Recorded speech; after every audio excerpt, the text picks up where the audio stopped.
अनंत सिंह की गिरफ्तारी हो गई है। ये बहुत बड़ी खबर है बिहार की राजनीति को लेकर के, बिहार के चुनाव को लेकर के। और बीती रात ही मैंने कहा था कि अनंत सिंह गिरफ्तार होगा, बीती रात। और बहुत बड़ा नुकसान मोदी और नीतीश शाह को हो रहा था। और अब आखिरकार रात को 1 बजे खबर सामने आती, आधी रात को अनंत सिंह को गिरफ्तार कर लिया गया। ये तस्वीर आप देखिए, ये तस्वीरें आप देखिए, ये तस्वीरें हैं अनंत सिंह को गिरफ्तार करके पटना की पुलिस लेकर के जा रही है। करीब 150 की संख्या में पुलिस बल वो यहां पर पहुंचा था अनंत सिंह के घर पर। और अनंत सिंह की गिरफ्तारी को लेकर के जाहिर सी बात है सरकार पर दबाव था कि अनंत सिंह की गिरफ्तारी किसी भी सूरत में होनी बहुत जरूरी है, क्योंकि अनंत सिंह की गिरफ्तारी नहीं होती तो फिर उसके बाद में बीजेपी का, नीतीश कुमार का बहुत बड़ा नुकसान था। और इसीलिए आनन फानन में अनंत सिंह की गिरफ्तारी यहां पर करवाई गई है। जेडीयू के उम्मीदवार हैं अनंत सिंह। कारगिल चौक है ये, जहां पर उनकी गिरफ्तारी करके पुलिस वाले लेकर के जा रहे हैं। और यहीं पर अनंत सिंह रहते हैं और अनंत सिंह को गिरफ्तार करके पुलिस लेकर के जा रही है। दुलारचंद यादव की हत्या के मामले में अनंत सिंह को गिरफ्तार किया गया है और पुलिस ने खुद इस बात को माना है, एसएसपी ने माना है, डीएम ने माना है कि अनंत सिंह उस वक्त में मौके पर मौजूद थे। हालांकि अनंत सिंह को लेकर के पहले ही दुलारचंद यादव के पोते ने एफआईआर दर्ज करवाई थी, जिसमें अनंत सिंह पर नामजद एफआईआर हुई थी। और कल शाम को ही मैंने इंटरव्यू किया था दुलारचंद यादव के पोते नीरज का, और उन्होंने कहा था कि अनंत सिंह को गिरफ्तार करवाया जाना चाहिए। अनंत सिंह की गिरफ्तारी नहीं होगी तो हम पटना के अंदर आएंगे, हम शांत नहीं बैठने वाले हैं, हम पटना में आकर के बड़ा प्रदर्शन करेंगे। यानी ये मामला बड़ा होने वाला था। और आज ही दुलारचंद यादव के पोते नीरज, जिनसे हमने शाम को बात की थी, उन्होंने कहा था कि हम पटना में कल सुबह पहुंच रहे हैं। जाहिर सी बात है आज का पूरा दिन वो पटना में होता, और उससे पहले ही सरकार इस बात को भांप रही थी कि नुकसान बड़ा हो रहा है। और कल जो मैंने खबर दिखाई थी उस खबर में भी मैंने बहुत कुछ कहा था कि कैसे, किस तरीके से जो है वो बीजेपी को इसका एक बड़ा नुकसान हो सकता है। और वही सब कुछ लग रहा है कि सरकार ने कैलकुलेट किया और उसके बाद में निपटा दिया। देखिए, सरकार से बड़ा कुछ नहीं है। सरकार अगर बचाने पर आएगी तो बचा लेगी। अमित शाह और नरेंद्र मोदी अगर इस्तीफा किसी का नहीं लेना चाहते तो नहीं लेंगे, चाहे जितना मर्जी जो मर्जी बोलते रहिए। लेकिन सरकार को लगता है कि नुकसान हो रहा है, चुनाव हार जाएंगे, इससे पिछड़ा, अति पिछड़ा, महादलित, दलित, ये सब एक हो रहा है, तो फिर उसके बाद में क्या है। अनंत सिंह कोई सरकार तो नहीं है, भले ही उसको मीडिया वाले छोटे सरकार बुलाते रहे, लेकिन अनंत सिंह को आखिरकार पुलिस को गिरफ्तार करना पड़ा। अब इस मामले को लेकर के जो प्रतिक्रियाएं निकल करके सामने आई, पुलिस की तरफ से जो कुछ कहा गया है, मैं एक एक करके आपको बताता हूं। पटना के एसएसपी कार्तिकेय शर्मा, उन्होंने कहा कि 30 अक्टूबर को 2 प्रत्याशियों के गुटों के बीच में झड़प हुई थी, पथराव हुआ था, जिसमें कई लोग घायल हो गए थे। घटना के बाद में एक शव को बरामद किया गया। मृतक 75 साल के दुलारचंद यादव थे, उसी गांव के निवासी थे जहां ये झड़प हुई थी। दोनों पक्षों ने मामला दर्ज कराया, पुलिस ने जांच शुरू कर दी। साक्ष्यों और प्रत्यक्षदर्शियों के बयानों और मृतक की पोस्टमार्टम रिपोर्ट के आधार पर ऐसा प्रतीत होता है कि आदर्श आचार संहिता का उल्लंघन किया गया है। यह एक गंभीर मामला है। यह पाया गया है कि यह सब प्रत्याशी अनंत सिंह की मौजूदगी में हुआ है, जो इस मामले में मुख्य आरोपी भी है। अनंत सिंह को गिरफ्तार कर लिया गया है। उनके साथ में उनके साथी मणिकांत ठाकुर, रजनीत राम को भी गिरफ्तार किया गया है। तीनों को मजिस्ट्रेट के सामने पेश किया जाएगा और उचित जांच की जाएगी। तो यहां पर पटना के एसएसपी, उन्होंने इस बात को कहा है कि गिरफ्तार कर लिया है हमने, इस बात की पुष्टि की है। बाकायदा आधी रात को प्रेस कॉन्फ्रेंस हुई है। प्रेस कॉन्फ्रेंस में विस्तार से सारी बातें उन्होंने बताई है कि हमने अपनी जांच के दौरान यह पाया कि अनंत सिंह उस वक्त में वहीं पर मौजूद था।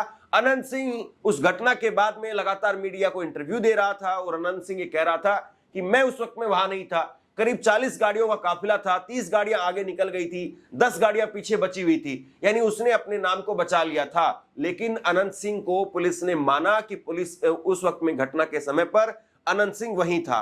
और दुलारचंद यादव का परिवार लगातार कहता रहा। कल मैंने दुलारचंद यादव के घर पर जाकर के, जो उनका पैतृक निवास है, जहां पर उनका जन्म हुआ, वहां पर जहां पर उस घटना के बाद में उनके शव को ले जाया गया था, वहां मैं गया और वहां जाकर के मैंने लोगों से बात की। उन्होंने कहा कि दुलारचंद यादव और अनंत सिंह, उनकी गाड़ी आमने सामने थी। परिवार का आरोप तो यह भी है कि अनंत सिंह ने ही गोली चलाई है। बहुत सारी बातें जो कही गई, लेकिन अब इस मामले में पुलिस जो है वो एक्शन ले रही है। तो पुलिस किस तरीके से क्या कुछ कहती है ये सबसे महत्वपूर्ण हो जाता है, क्योंकि परिवार की तरफ से तो आरोप जरूर लग रहे हैं। इसके बाद में पटना के डीएम डॉक्टर त्यागराजन, उन्होंने क्या कहा है सुनिए। उन्होंने कहा है कि मोकामा विधानसभा क्षेत्र में हुई घटना, जिला प्रशासन और पुलिस ने इसको बहुत गंभीरता से लिया है। हमने मामले में कई कार्रवाई की है। आदर्श आचार संहिता पूरी चुनाव प्रक्रिया का एक मजबूत स्तंभ है। चुनाव आयोग के निर्देशानुसार हम स्वतंत्र और निष्पक्ष चुनाव सुनिश्चित करने के लिए प्रतिबद्ध हैं। अगर कोई असामाजिक तत्व कानून या आदर्श आचार संहिता के खिलाफ जाने की कोशिश करता है तो हम सख्त कार्रवाई की जाएगी। हमने 100% हथियार जमा करने के निर्देश दिए हैं। सभी वैध हथियार जल्द ही जमा कर लिए जाएंगे। प्रत्येक विधानसभा क्षेत्र में 50 से अधिक चेकिंग पॉइंट बनाने के निर्देश दिए गए हैं। सीएपीएफ जांच करेगी। पटना में सबसे ज्यादा जब्ती की गई है। पर्याप्त सीएपीएफ जवानों को तैनात किया गया है। वे पुलिस मजिस्ट्रेट के साथ में समन्वय में काम कर रहे हैं। अवैध हथियारों को जब्त करने के लिए छापेमारी की जा रही है।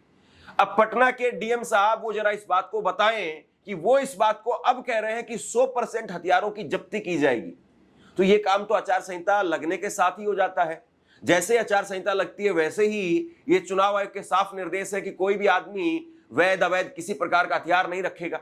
सब हथियार, चाहे वो लाइसेंसी हथियार हो, वो भी लाइसेंस के साथ में आपको थाने के अंदर जमा करने पड़ते।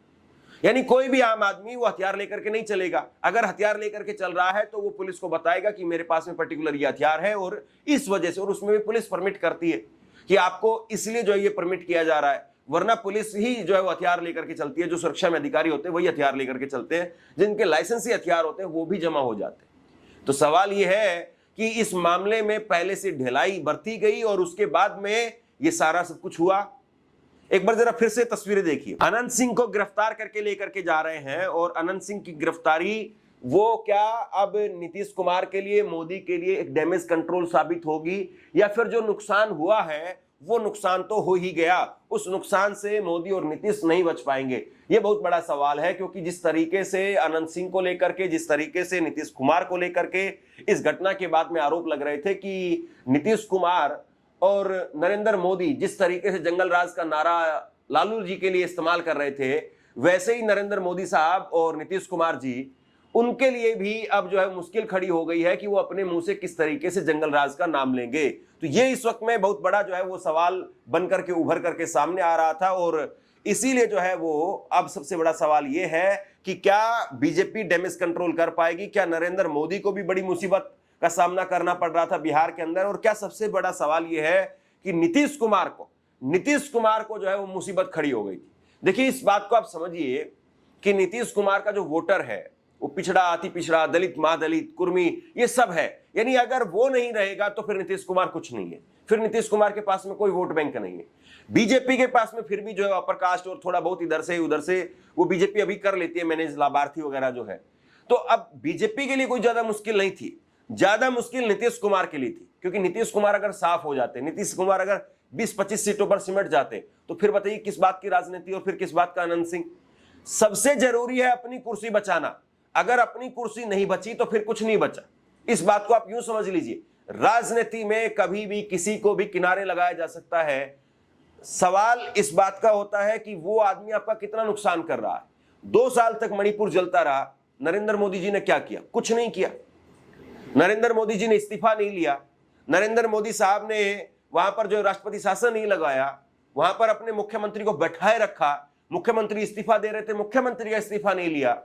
पूरा विपक्ष जो है बार बार मांग करता रहा कि आप खुद मणिपुर जाइए। नरेंद्र मोदी नहीं गए, कुछ नहीं किया। लेकिन जब पानी सर से ऊपर चला गया और जब यह खबर दिल्ली पहुंचती है कि बहुत सारे विधायक को टूट करके कांग्रेस के साथ में सरकार बना सकते हैं, मणिपुर में आप देखिए कि क्या हुआ। मणिपुर में फटाफट जो है मुख्यमंत्री का इस्तीफा हो गया, मणिपुर में राष्ट्रपति शासन लग गया और मणिपुर में अब प्रधानमंत्री नरेंद्र मोदी भी चले गए, क्योंकि जनता खिलाफ हो गई। जनता खिलाफ हो गई और जनता खिलाफ हो गई तो फिर कुछ बचता नहीं है। यही सब कुछ जो है वो मणिपुर के मामले में होता हुआ नजर आया। और सबसे बड़ी बात यह है कि जिस तरीके से इस मामले को लेकर के लगातार प्रेशर बन रहा था, इस मामले को लेकर के दबाव बन रहा था, उसके बाद में कुछ बचता नहीं था कि नीतीश कुमार अनंत सिंह को बचा करके रखें।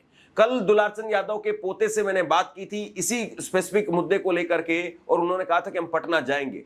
डॉक्टरों ने लिपापोती की है, ये भी उन्होंने कहा था। नीतीश कुमार जो बचा रहे हैं ये कहा था, सीधे नाम लेकर के।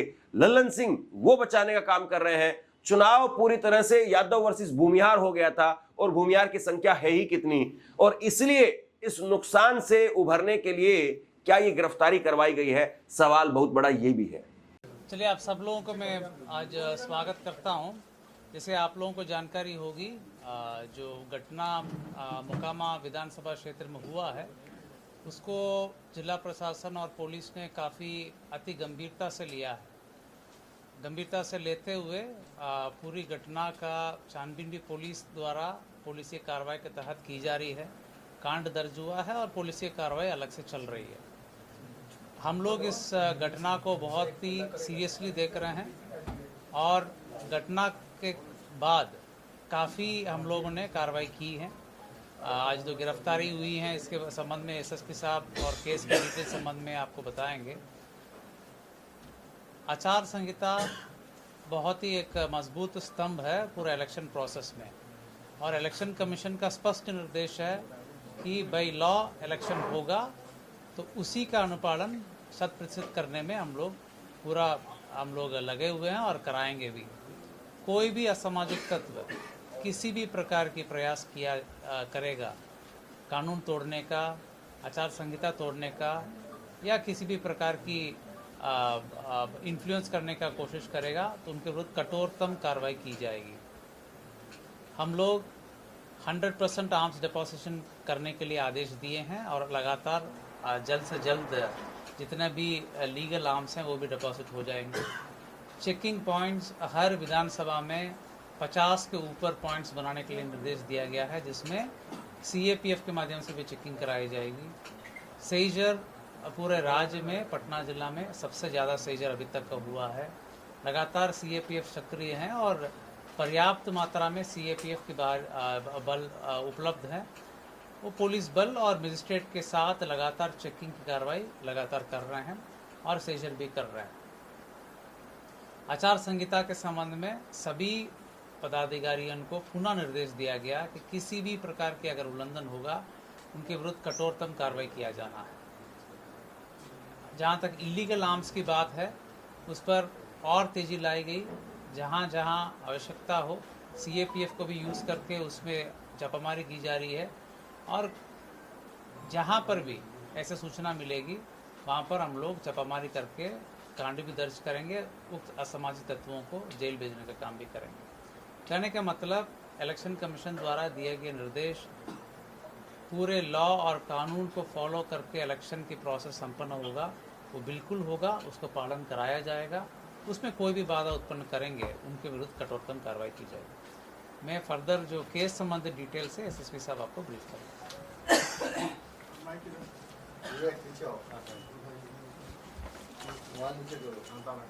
आप लोग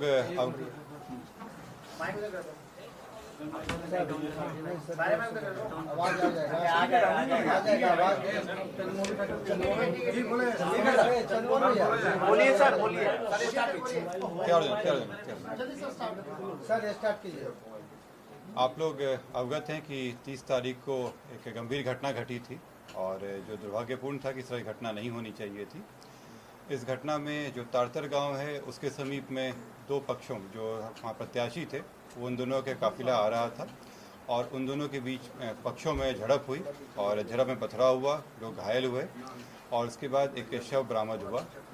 उसमें जो दुलार चंद यादव हैं जो 75 वर्ष के रहने वाले हैं, उसी गांव के पास के रहने वाले हैं, उनका पूर्व में भी आपराधिक इतिहास रहा है, उनका शव बरामद किया गया। उसके बाद वहाँ पे दोनों पक्षों के द्वारा कांड दर्ज कराया गया। कांड दर्ज होने के बाद अनुसंधान प्रारंभ किया गया। पुलिस घटना की सूचना मिलते ही तुरंत पहुंची थी वहां पे और वहां से साक्ष्य भी इकट्ठे किए गए। घटनास्थल से कई जगह के फुटेज भी प्राप्त हुए जिससे क्या घटना हुई है उसके बारे में कई जानकारियां मिली। लोगों के गवाह भी सामने आए और उनकी गवाही भी ली गई। साथ ही कल मृतक का पोस्टमार्टम कराया गया, उससे भी हम लोगों को अहम सुराग मिले। जो अभी तक के अनुसंधान में आया उसमें उससे प्रतीत हुआ कि ये जो घटना हुई है ये आदर्श संहिता का उल्लंघन भी हुआ है। इसमें ये एक गंभीर मामला भी था। हम लोग इलेक्शन कमीशन के द्वारा निर्देशित भी किया गया था कि शांतिपूर्ण ढंग से इलेक्शन होना चाहिए। और इसमें जब अनुसंधान किया गया तो पाया गया कि जो प्रत्याशी हैं वो वहाँ पे मौजूद थे, उनके सामने में घटनाएं हुई हैं और जो इस कांड के मुख्य अभियुक्त भी हैं अनंत सिंह, उनकी आज गिरफ्तारी बेड़ना गांव से किया गया है। इसमें हम लोग को जो जानकारी प्राप्त हुई थी, इनके 2 सहयोगी भी इनके साथ में थे जो उस घटना स्थल पर भी थे और उनकी भी गिरफ्तारी की गई है। ये 2 व्यक्ति हैं मणिकांत ठाकुर जो नदवा गांव के रहने वाले हैं और दूसरा रंजीत राम जो लदमा गांव के रहने वाले हैं। इस पूरे मामले में 3 लोगों की गिरफ्तारी हुई है। अब इसके बाद में आधी रात को पटना से पुलिस जाती है, पुलिस बल के साथ में 150 लोग वहां पर मौजूद होते हैं, 150 पुलिसकर्मी वहां पर मौजूद होते हैं और जाकर के अनंत सिंह की कारगिल चौक से गिरफ्तारी हो जाती है। पटना के एसएसपी कार्तिकेय शर्मा, उन्होंने कहा है कि ये एक दुर्भाग्यपूर्ण घटना थी जिसमें मोकामा विधानसभा के 2 प्रत्याशियों के पक्ष में दो पक्ष आमने सामने थे, उनके बीच में पत्थरबाजी की घटना हुई। उसमें एक व्यक्ति का शव बरामद हुआ। इसमें अभी 3 गिरफ्तारियां हुई है, अन्य कई लोगों पर रेड और छापेमारी चल रही है। मैं पटना के सभी मतदाताओं को विश्वास दिलाता हूं कि शांतिपूर्वक तरीके से चुनाव करवाया जाएगा, पटना पुलिस आपके साथ है। दरअसल एक बड़ा मुद्दा यह भी निकल करके सामने आ रहा था कि अगर अनंत सिंह को गिरफ्तार नहीं किया गया तो हो सकता है कि बहुत बड़ा तबका वो चुनाव का बॉयकॉट कर दे। ये कल मैंने अलग अलग जगह पर जाकर के लोगों से बात की, लोगों ने कहा कि हम वोट डालने के लिए नहीं जाएंगे क्योंकि एक इतने बड़े आदमी के साथ में अगर इतनी बड़ी घटना हो सकती है। हालांकि दुलारचंद यादव पर भी बहुत सारे केस थे, दुलारचंद यादव वो भी कई मामलों में वांटेड रहे, दुलारचंद यादव कई मामलों में जेल गए, सजा भुगती उन्होंने, लेकिन जो होता है पब्लिक उसको देखती है। दुलारचंद यादव का एक इतिहास था, लोगों ने कहा कि भैया 20-25 साल पहले वो ऐसा करते थे, अब 75 साल की उम्र हो गई थी, वो पूरी तरह से संन्यास ले चुके थे इन सब बातों से, लेकिन अब हम वोट डालने के लिए नहीं जाएंगे क्योंकि वोट डालने के लिए जाएंगे तो अनंत सिंह के गुंडे फिर हमें मारेंगे। ये एक बहुत बड़ा डर था और उसके बाद में अनंत सिंह की गिरफ्तारी करने के अलावा कोई रास्ता था नहीं और अनंत सिंह की गिरफ्तारी आखिरकार करनी पड़ी। जो नदवा गांव के रहने वाले हैं और दूसरा रंजीत राम जो लदमा गांव के रहने वाले हैं। इस पूरे मामले में 3 लोगों की गिरफ्तारी हुई है। जो प्रत्याशी हैं अनंत सिंह, उनकी गिरफ्तारी हुई है। दूसरा मणिकांत ठाकुर जो नदवा गांव के रहने वाले हैं, बाढ़ थाना अंतर्गत। दूसरे रंजीत राम जो लदमा गांव के रहने वाले हैं। ये लोग भी उस घटना स्थल पर थे मौजूद। इन तीनों की गिरफ्तारी की गई है। इन तीनों को आगे मजिस्ट्रेट के सामने प्रस्तुत कराया जाएगा और आगे विधि सम्मत कार्रवाई की जाएगी। किस आरोप में गिरफ्तार किया गया? जानना चाहते हैं कि पोस्टमार्टम रिपोर्ट में गोली लगने की बात हुई थी, कौन सा आर्म यूज किया गया, आपको ये पता लगा? गोली चली है तो कौन से बंदूक से चली है?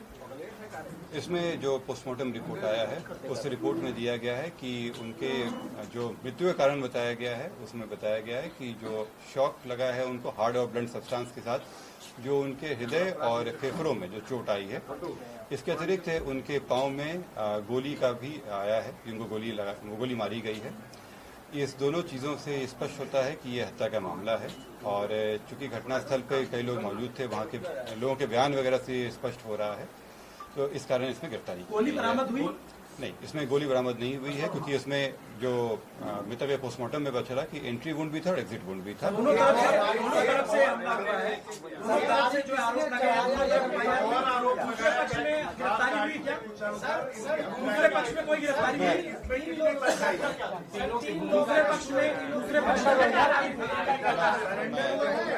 मैं आप लोगों की बातों, मैं आप सभी के प्रश्नों का उत्तर दूंगा। यहाँ पे एक एक करके हम लोग बात करेंगे। दूसरे पक्ष की गिरफ्तारी हुई?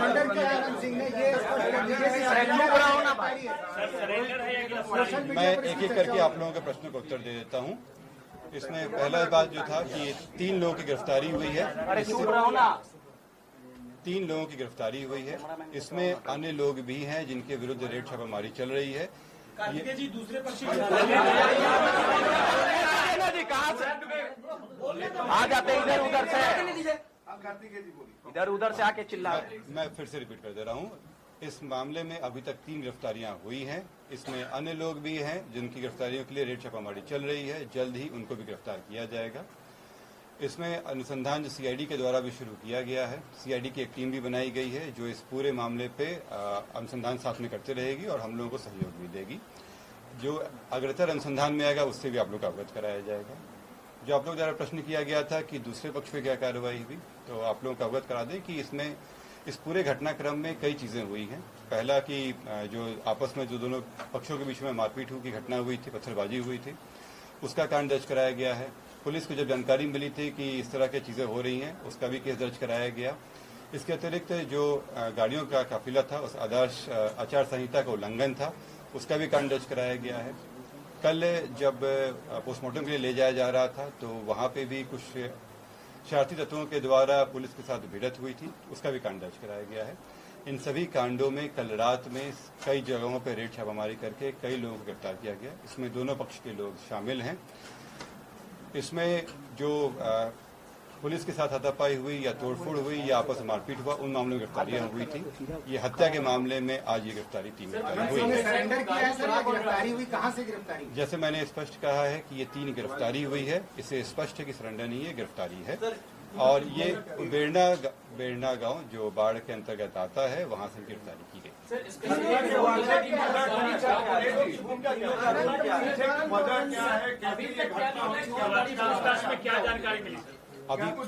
अभी गिरफ्तारी हुई है, पूछताछ नहीं हुआ है। पूछताछ के लिए हम लोग अलग से कोर्ट में समय मांगेंगे, रिमांड लेके इनसे पूछताछ की जाएगी। इस पूरे एक सवाल है, गाड़ी का ड्राइवर कौन है सर? मैं अपनी बातें पूरे कर दे रहा हूँ कि इसमें इस कांड के इन्वेस्टिगेशन के लिए कस्टोडियल इंटरोगेशन आवश्यक प्रतीत होता है, इसीलिए इनकी गिरफ्तारी की गई है यहाँ पे। क्योंकि जो विधिवत प्रोसेस है उसमें इनको कोर्ट से प्रस्तुत किया जाएगा और वहाँ से हम लोग फिर रिमांड के लिए प्रे करेंगे।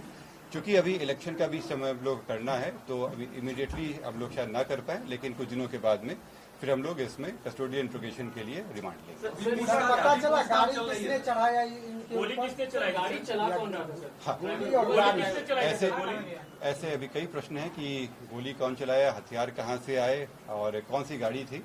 इन सभी के लिए जो अभी तक जो 3 गिरफ्तारी हुई हैं, इसके अलावा जो और लोग जो घटनाक्रम में शामिल थे, उन लोगों की गिरफ्तारी आवश्यक है और उनसे जब पूछताछ की जाएगी तो ये सारी चीज़ें सामने आएंगी और हम लोग वो सब चीज़ें भी रिकवर करेंगे। सर राजवीर छोटन सिंह की क्या भूमिका है इस पूरे मामले में? कोर्ट में पेशी होगी, क्या होगा? भाई जब भी गिरफ्तारी होती है तो उनको कोर्ट में प्रस्तुत किया जाता है। कोर्ट के सामने पुलिस अपना पक्ष रखती है और बताती है कि क्यों उनकी गिरफ्तारी आवश्यक है और इसमें जो कोर्ट के द्वारा फिर इनको जुडिशियल कस्टडी के लिए। सर एक सवाल है, सर एक सवाल है, अरे सर एक सवाल है, एक मिनट सर। नहीं, जुडिशियल अभी हम लोग गिरफ्तार किए हैं, इनको कोर्ट सामने प्रस्तुत किया जाएगा, फिर कोर्ट डिसाइड करेगी जुडिशियल कस्टडी भेजा। सर एक सवाल है सर राजवीर करमवीर जो है छोटन सिंह है, वही गाड़ी चला रहे थे, इस तरह की बातें सामने आ रही है। हथियार बरामद हुआ है कि नहीं? जब आप लोग कारगिल मार्केट में गए छापेमारी, पटना के डीएम डॉक्टर त्यागराजन ने कहा कि यह गंभीर घटना है, हमने इस मामले को काफी गंभीरता से लिया है। अभी स्थिति बहुत सामान्य है, हमने इसकी पूरी छानबीन की है, जो भी असामाजिक तत्व इसमें शामिल है उनके खिलाफ लगातार कार्रवाई की जा रही है। तकरीबन 80 लोगों को गिरफ्तार किया गया है। चुनाव को प्रभावित करने वालों के खिलाफ कार्रवाई की जा रही है। प्रशासन के ऊपर लोगों का पूरा विश्वास है। अब लोगों का कितना विश्वास है, प्रशासन कितना लोगों के साथ है, ये तो वक्त बताएगा, लेकिन फिलहाल बहुत जरूरी था कि अनंत सिंह को गिरफ्तार किया जाए। और आखिरकार अनंत सिंह की गिरफ्तारी वो बताती है कि बीजेपी को एक बहुत बड़ा नुकसान हो सकता था अगर अनंत सिंह की गिरफ्तारी नहीं होती। अब सवाल यह है कि क्या बीजेपी उस नुकसान से बच जाएगी या अभी भी कुछ कहा नहीं जा सकता है। लोगों का गुस्सा है, लोगों में उबाल है और बिहार का जो मतदाता है वो बिल्कुल अलग तरीके से सोचता है। तो बहरहाल कल दिन भर हम मकोमा के क्षेत्र में रहेंगे, लोगों से बात करेंगे, क्या कुछ लोगों के बीच में है, अब गिरफ्तारी के बाद में लोग क्या सोचते हैं, क्या बोलते हैं, वो सब भी आपको दिखाएंगे।